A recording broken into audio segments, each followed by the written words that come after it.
bounced erratically, as if teasing him, and Carlitos giggled as he ran after it, his small feet pounding against the pavement. The road in front of their house was usually quiet, a narrow strip of asphalt that saw more deer than cars.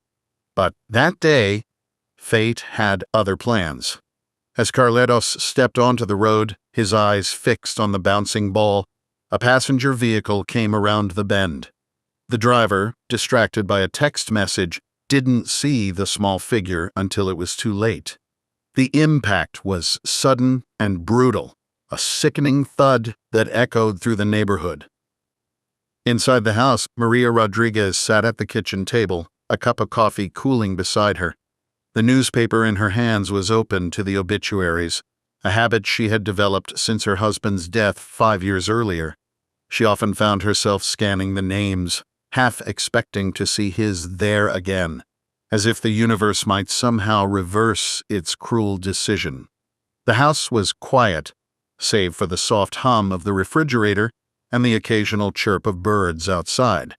She had just turned the page when the sound of the crash shattered the stillness.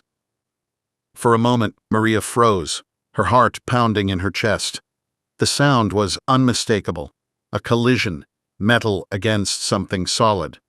Her mind raced, but her body was slow to respond, as if weighed down by an invisible force. When she finally stood, the chair screeched against the floor and she rushed to the window. What she saw would haunt her for the rest of her life.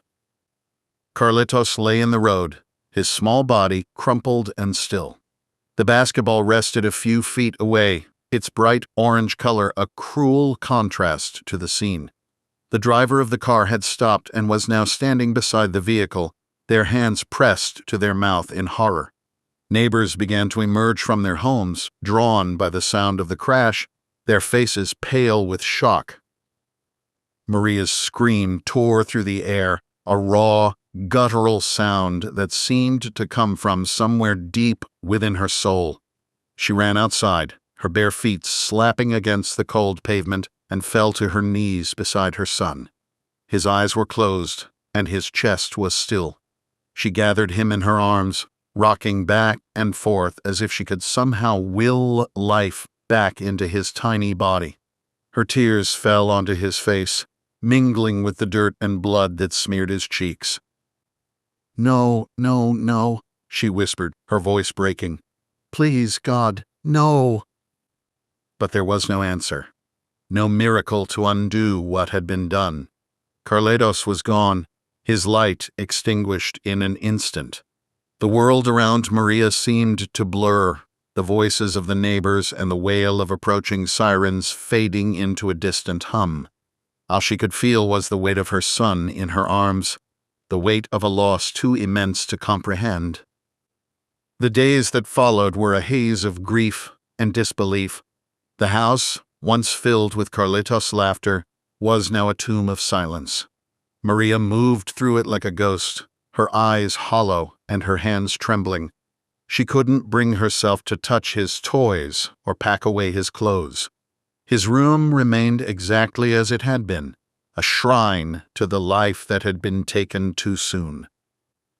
The driver of the car, a young woman named Emily, was consumed by guilt. She had been on her way to visit her parents, her mind preoccupied with the stresses of work and life. The text message that had distracted her was from her boss, a reminder about an upcoming deadline. She had only looked away for a second, but a second was all it took.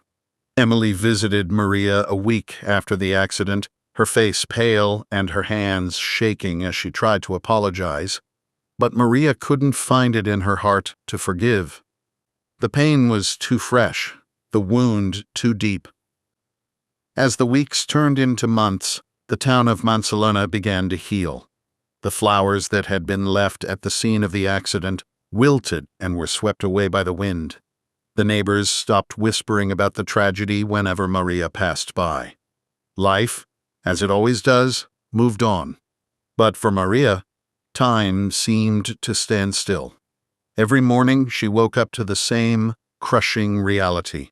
Carlitos was gone, and nothing would ever be the same.